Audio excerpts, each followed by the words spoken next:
जब मैं दुबई में मेरी पहली और आखिरी मुलाकात उस समय के शेट्टी सरदार, जो शेट्टियों का सबसे बड़ा सरदार था, इनका लीडर था, शरद शेट्टी के साथ कैसे हुई और कहाँ हुई, क्यों हुई। बात 1988 की है। उन दिनों में 88 के अगस्त सितंबर की 6-7 तारीख को मेरे इंग्लैंड में एक दोस्त रहते थे, एच एल मल्ली, हरभजन लाल मल्ली। उनके सबसे छोटे छोटे भाई संतोष की मैरिज थी। वो पंजाबी फैमिली थी, मुझे अच्छी तरह जानते थे, और उनका शारजा में काफ़ी बड़ा बिजनेस था शिप रैकिंग का, शिप ब्रेकिंग का। डूबे हुए जहाज़ जो होते हैं दुनिया में कहीं भी, वो उनको निकालने का कॉन्ट्रैक्ट उनकी कंपनी लिया करती थी। उसका नाम था Sterling shipping and salvaging company private limited. तो गोवा में भी एक जहाज़ डूबा हुआ था, मराठा ट्रांसशिपर, उसको निकालने का ठेका भी उनके पास था। और शारजा में उनका एक्सपोर्ट प्रमोशन जोन में उनका ऑफिस भी था, जहाँ पे उनका इक्विपमेंट, जो उन्होंने बार्जेस खरीद के रखी हुई थी, टग खरीद के रखे हुए थे, बड़ी बड़ी हैवी ड्यूटी क्रेन्स थी जो बार्ज के ऊपर लगा के समुंदर से अंडर वाटर कटिंग करके जहाज़ निकाले जाते थे डूबे हुए। खैर, तो उनका दाऊद इब्राहिम के साथ अच्छा रिश्ता था। तो जब उनकी शादी का मुझे कार्ड आया तो मैंने टेलीफोन पे उनको मखौल में पूछा कि क्या दाऊद इब्राहिम भी शादी में आ रहा है। तो उन्होंने बोल दिया हाँ आ रहा है। तो जैसे आप जानते हो 1988 में हर शख्स, हर रिपोर्टर चाहता था मुंबई का कि दाऊद इब्राहिम के साथ एक एक्सक्लूसिव मुलाकात हो जाए, कोई इंटरव्यू करने का मौका मिल जाए, जहाँ चलो एक उसको देखने का, कुछ सरसरी बातचीत करने का एक साधन मिले, मौका मिले। तो उस लालच में मैं, हालांकि मेरी फाइनेंशियल पोजीशन इतनी अच्छी नहीं थी, मैं तो छोटे से अखबार में बहुत कम सैलरी पे काम करता था, लेकिन मैंने फिर भी किसी तरह अरेंज करके उस ज़माने में एक नई एयरलाइन चली थी, एमिरेट्स एयरलाइन दुबई की। उसकी नई फ़्लाइट चली थी बॉम्बे लंदन और वाया दुबई। तो उसमें एक फैसिलिटी ये होती थी कि आप जाते हुए या वापस आते हुए आपको दुबई में 1-1.5 दिन का फ्री स्टे ओवर मिलता था, कि आप दुबई में उनके खर्चे पे, एयरलाइन के खर्चे पे 1-1.5 दिन वहाँ पे रह सकते हो। होटल का खर्चा, एयरपोर्ट पे आने जाने का खर्चा सब एयरलाइन करती थी। वो सेल प्रमोशन गिमिक थी उनकी, और टिकट भी काफ़ी सस्ती थी। वो जाती, लेकिन वो हीथ्रो पे नहीं जाती थी, वो गेटविक एयरपोर्ट नया बना था लंदन का, वहाँ जाती थी। और गेटविक एयरपोर्ट से जो उनका जो विक्टोरिया टर्मिनस है, ट्रेन स्टेशन, अपने बॉम्बे की वीटी स्टेशन जैसा है बिल्कुल, वहाँ तक का ट्रेन टिकट भी उसके साथ इंक्लूडेड होता था। तो आपको पैसा खर्चा करने की ज़रूरत नहीं पड़ती थी। आप गेटवे पे उतर के ट्रेन में बैठो उसी टिकट पे, और वो आपको जो ट्रेन थी वो विक्टोरिया टर्मिनस पे लंदन के सेंटर में ला के आपको रोक देती थी। तो मैंने सोचा शादी पे जा रहा हूँ तो 10-15 दिन घूमेंगे भी, थोड़ा इंग्लैंड देखेंगे। पहला विज़िट था मेरा इंग्लैंड का, 6 महीने का मेरा वीज़ा लगा, सिंगल एंट्री वीज़ा। तो उस ज़माने में मैंने कोई 100 पाउंड साथ में मैं लेके गया, लेके नहीं गया, वहाँ कोई 33 रुपीज़ का, 33 रुपये का 1 पाउंड होता था। तो ओपेरा हाउस में एक सरदार जी थे, Kuldeep Singh, pan Asiatic company के, उनको मैंने 3300 रुपया दिया, 3300। वो बोले कि लंदन में फलां एड्रेस से आपको $100 मिल जाएंगे। पैसे मैंने जहाँ जमा करवा दिए, तो डॉलर मुझे मिलने थे लंदन जाके। तो खैर मैं उस फ्लाइट से गया, और वहाँ से लंदन से वो सरदार जी का, जिनका वो यहाँ से मैंने 100 पाउंड कलेक्ट करने थे, वो रात तक मुझे मिले नहीं, काफ़ी लेट आए। तो उस टाइम पे लंदन से बर्मिंघम, जहाँ मुझे जाना था शादी पे, वो जाने का साधन नहीं था। तो मजबूरन मुझे उनका जो गेस्ट हाउस था, B&B, बेड एंड ब्रेकफास्ट, उसमें मुझे रात को रुकना पड़ा। और वो सरदार जी ने उसके 10 पाउंड भी काट लिए, और उसमें मुझे 90 पाउंड दे दिया, 90 पाउंड के दे दिए उन्होंने कि जी आप ले जाइए, 10 पाउंड तो मैं कट करूँगा, आपको रात आप मेरे यहाँ रहे हो। खैर, तो मैं अगले दिन सुबह वहाँ से ट्रेन लेके बर्मिंघम पहुँचा, अपने दोस्तों के घर गया जिनके घर जाना था। तो उनका वो 5 पता नहीं 6 तारीख को शादी थी। तो लेकिन वो उन्होंने जो दाऊद इब्राहिम को बुलाया तो था, लेकिन वो शादी पे आए नहीं। तो मेरा थोड़ा सा दिल उदास भी हुआ, लेकिन चलो इंग्लैंड का पहला दौरा था तो मैं दोस्तों के साथ शादी के बाद एक दिन स्कॉटलैंड वगैरह घूम आए हम लोग, आयरन ब्रिज घूम आए। तो थोड़ा सा 3-4 दिन बाहर घूम के आके तो 19 सितंबर को 29 अगस्त को मैं गया था, और 19 सितंबर को मैं वापस, मेरी टिकट वापसी की मैंने करवाई। तो 19 सितंबर को शाम के कुछ 4-1 बजे मेरी फ़्लाइट दुबई एयरपोर्ट पे पहुंची। तो दुबई एयरपोर्ट से उनकी जो एयरलाइन की गाड़ी थी वो हमें, मेरे जैसे और बहुत लोग थे जिन्होंने 1.5 दिन रुकना था, तो हमें बस में बिठा के अलग-अलग होटलों में छोड़ दिया। और वहाँ पे मैंने रिक्वेस्ट किया था उनको कि मैं दुबई जा रहा हूँ, तो आप दाऊद इब्राहिम को फ़ोन कर देना कि मैं उनको मिलना चाहता हूँ। मैं तो लंदन मिल जाते तो अच्छा था, लेकिन अभी मैं 1.5 दिन दुबई में हूँ, तो ज़रा देखो अगर इनकी मुलाकात हो जाए। तो मैं अभी होटल में पहुंचा ही था कि उन्होंने बता दिया दाऊद इब्राहिम को इस फ्लाइट से आ रहे हैं, लेकिन उन्होंने अपने आप से, दाऊद इब्राहिम के ऑफिस ने पता लगा लिया कि मैं कौन से होटल में ठहरा हूँ। तो मुझे दाऊद के इब्राहिम का फ़ोन आ गया मेरे होटल में, बोलते आप आधे घंटे में रेडी हो जाइए, मेरा ड्राइवर आपको लेने आ रहा है। मैं बड़ा हैरान, मैंने कहा इतनी जल्दी मैं होटल में पहुंचा हूँ, मुझे ढूंढ भी लिया, होटल में फ़ोन भी कर दिया, इंटरकॉम पे फ़ोन भी आ गया। खैर उनका एक ड्राइवर आया, ब्राउन कलर की मर्सिडीज़ गाड़ी एक लेके, चॉकलेट कलर किस्म की। तो ड्राइवर आके लेके मुझे गाड़ी में बिठाया आगे। एक बड़ा सारा सैटेलाइट फ़ोन बीच में पड़ा था, वो उठा के उसने फ़ोन कर दिया भाई को कि हम 18 मिनट में पहुंच रहे हैं। मैंने घड़ी देखी है, चल मैंने कहा ये कौन सा तरीका हुआ, 18-20 मिनट नहीं, 25 मिनट नहीं, आधा घंटा नहीं, 18 मिनट बोलने का मतलब क्या है। तो मैं रास्ते में घड़ी देखता गया कि 11 मिनट हो गए, 12 मिनट हो गए, और एग्जैक्ट 16 मिनट में हम लोग, जो दुबई का पर्ल सेंटर था जहाँ पे दाऊद इब्राहिम का ऑफिस था, उसके हम लिफ्ट में जा रहे थे 16 मिनट में। तो वो लिफ्ट से उतरते अंदर जाते 17 मिनट हो गए, और जो उनका जो मैनेजर था बाहर, अब्दुल्ला, उसने अंदर इंटरकॉम पर कुछ कुछ बताया, तो अंदर से मैसेज आ गया कि भेजो। तो आप मानोगे नहीं, एग्जैक्ट 18 मिनट में मैं दाऊद इब्राहिम के कमरे में उसके सामने बैठा था। तो ये उनका काम करने का तरीका। चाय पी रहे थे हम लोग बैठ के, कावा, छोटे छोटे कांच के गिलास, छोटे छोटे कप नुमा कांच के बर्तन थे, उनमें अफ़गानी कावा, बिना दूध की चाय जिसको बोलते हैं, वो खुद दाऊद इब्राहिम ने पिया, मुझे भी पिलाया। और वो मेरी पहली मुलाकात थी दाऊद इब्राहिम के साथ आमने सामने बैठ के। तो थोड़ी देर के बाद एक हम बातें कर रहे थे इधर उधर की, मुंबई की, दोस्तों की, मल्ली परिवार की, उनकी शादी कैसे हुई, सब वो डिस्कस करते करते कोई 15-20 मिनट निकल गए। तो अचानक मेरे राइट वाली जो कुर्सी दीवार के साथ थी वो खाली थी, एक आदमी यार उस पर बैठ गया। तो मैंने थोड़ा सा देखा, एक बार ऐसे करके, मैंने क्या लेना देना, वो दाऊद इब्राहिम का जान पहचान वाला होगा। तो वो आदमी बैठ के, मैंने ध्यान से देखा भी नहीं कि कौन है। तो वो ना उसने मुझे इंट्रोड्यूस करवाया, ना मेरे बारे में उसको कुछ बताया। तो थोड़ी देर के बाद बातें चलनी शुरू हो गई। दाऊद इब्राहिम ने मुझे पूछा, जोगेश्वरी में कोई उन दिनों में केस चल रहा था, कुछ शेट्टी लोग थे, प्रभाकर शेट्टी, प्रकाश शेट्टी, ये लोग काफ़ी, इनकी दादागिरी, इलीगल कंस्ट्रक्शन, एक जानवरों के, भैंसों के, गायों के तबेले को आग लगा दी थी, वो जानवर सड़ गए थे। तो मैंने इनके खिलाफ काफ़ी, वो शेट्टी ब्रदर्स जो थे, अपने अखबार में बहुत लिख रहा था मैं। उन्होंने मुझे कुछ खरीदने की कोशिश की, पैसे का लालच दिया, मैं नहीं माना। फिर कोई लीगल नोटिस भी भेजा, मैं उससे भी नहीं डरा।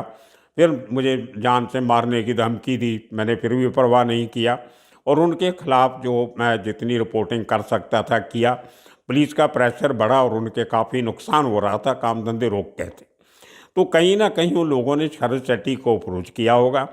शरद शेट्टी ने दाऊद इब्राहिम से बात की होगी कि एक रिपोर्टर बम्बई के ऐसे तंग कर रहा है। उन दिनों में कुछ बात हुई होगी, ना मैंने पूछा ना उन्होंने बताया, मैं अपना कंजक्चर बता रहा हूँ।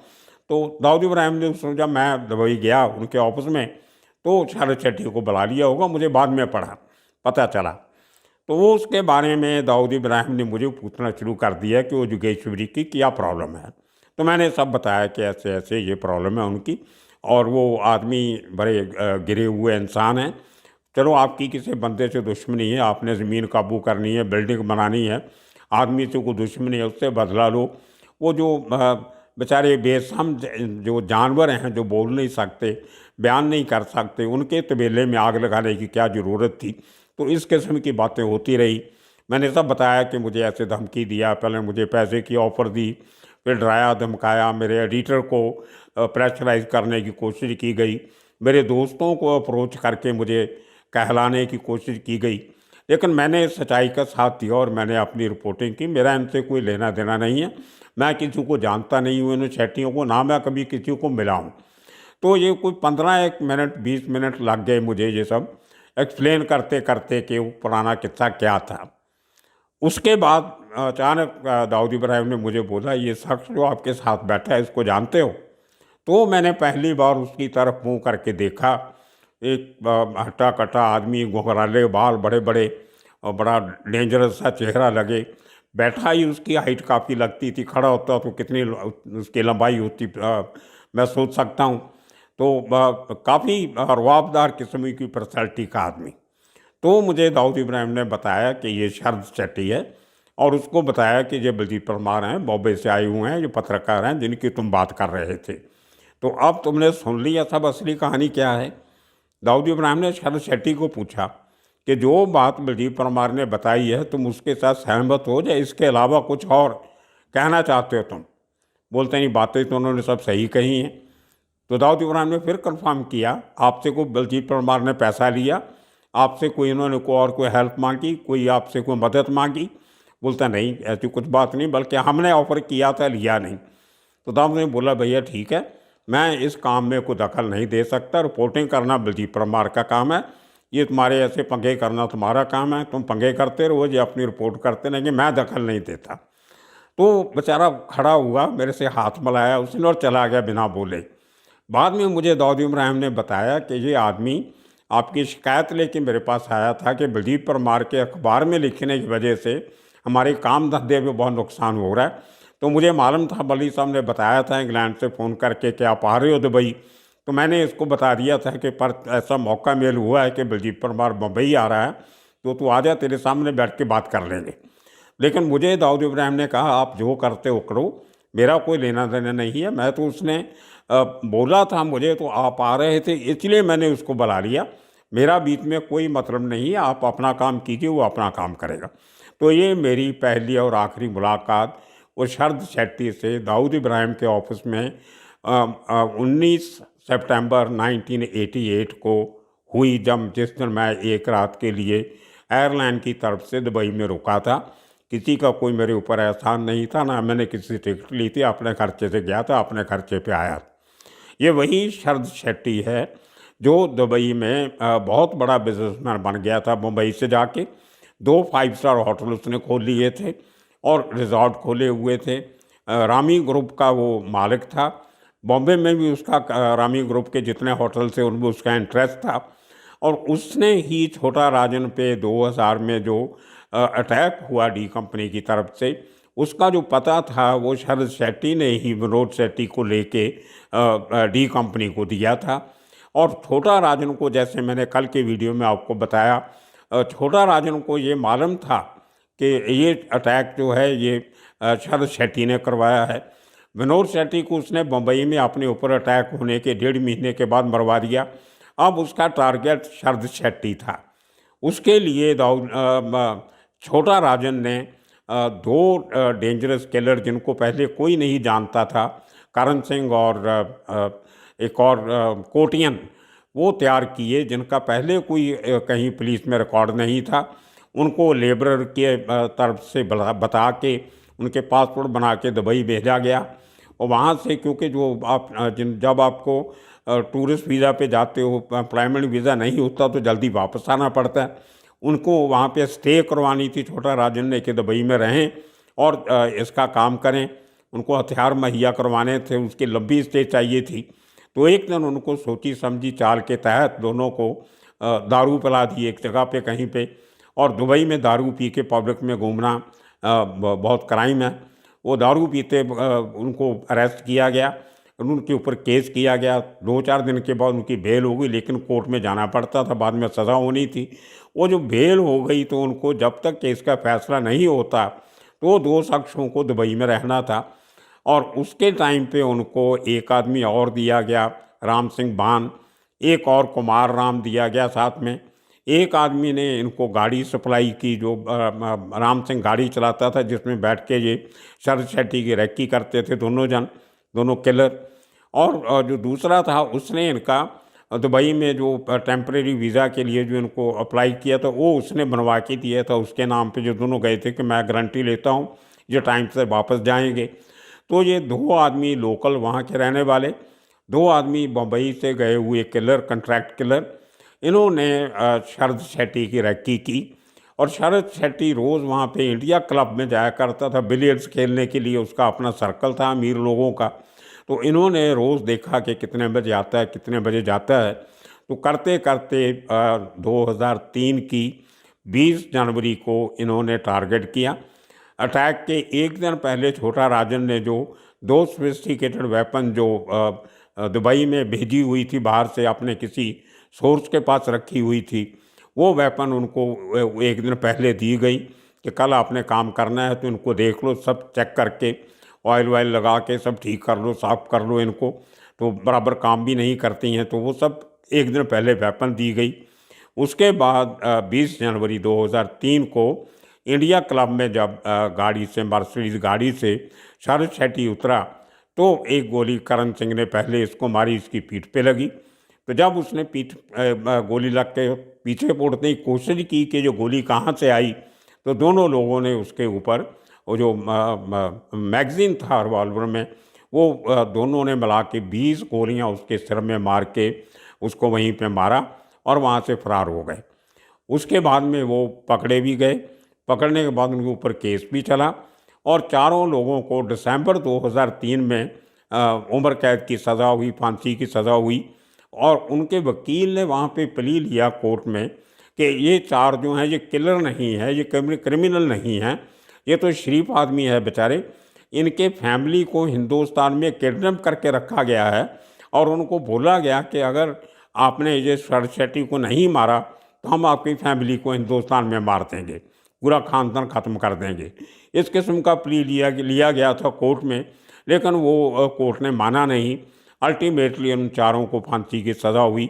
चारों आदमी अपनी जान गंवा बैठे।